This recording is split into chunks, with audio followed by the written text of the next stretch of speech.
నేను రేవతి.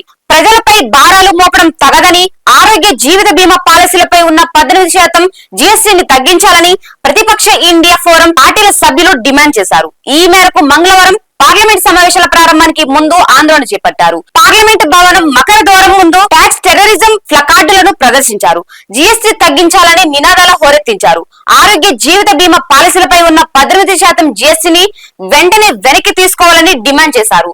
ఈ ఆందోళనలో లోక్సభ ప్రతిపక్ష నేత రాహుల్ గాంధీ, ఎన్సీపీ అధినేత శరద్ పవార్, సిపిఎం ఎంపీలు జాన్ బ్రిటస్, వి శివదాసన్, అమ్రారాన్, రాధాకృష్ణన్, వెంకటేశన్, టీఎంసీ, ఆప్, ఎస్పీ, ఆర్జేడీ, డిఎంకే తదితర పార్టీల ఎంపీలు పాల్గొన్నారు. అలాగే తెలంగాణ నుంచి కాంగ్రెస్ పార్టీకి చెందిన ఎంపీలు గడ్డం వంశీకృష్ణ, మల్లు రవి, రామ సహాయం, చామల కిషోర్ కుమార్, అనిల్ కుమార్ యాదవ్లు పాల్గొని కేంద్రానికి వ్యతిరేకంగా నినాదాలు చేశారు. జీవిత ఆరోగ్య బీమా ప్రీమియంలపై జీఎస్టీ వెనక్కి తీసుకోవాలని డిమాండ్ చేశారు. టీఎంసీ నేత డెరిక్ ఒబ్రెయిన్ సోమవారం ఈ అంశాన్ని పార్లమెంట్ లో లేవనెత్తిన విషయం తెలిసిందే. అధిక పన్ను ప్రజలకు భారంగా మారుతున్నట్టు రాజ్యసభలో 0 అవర్ లో ఆయన తెలిపారు.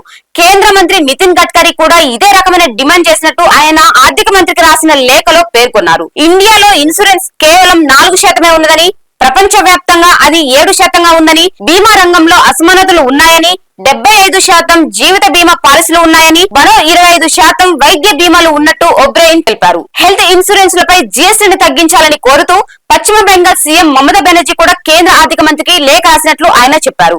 ప్రతిపక్ష ఎంపీలు కూడా ఈ డిమాండ్ చేసినట్టు గుర్తు చేశారు. ప్రభుత్వం తమను పట్టించుకోవడం లేదని, ఆర్థిక మంత్రి కనీసం రోడ్డు రవాణా శాఖ మంత్రి గడ్కరీ వ్యాఖ్యలనైనా పరిగణలోకి తీసుకోవాలని టీఎంసీ నేత కోరారు. జీఎస్టీ మండలి మాత్రమే దీనిపై నిర్ణయం తీసుకుంటుందని ప్రభుత్వం చెప్పిన తీరును ఒబ్రెయిన్ తిరస్కరించారు.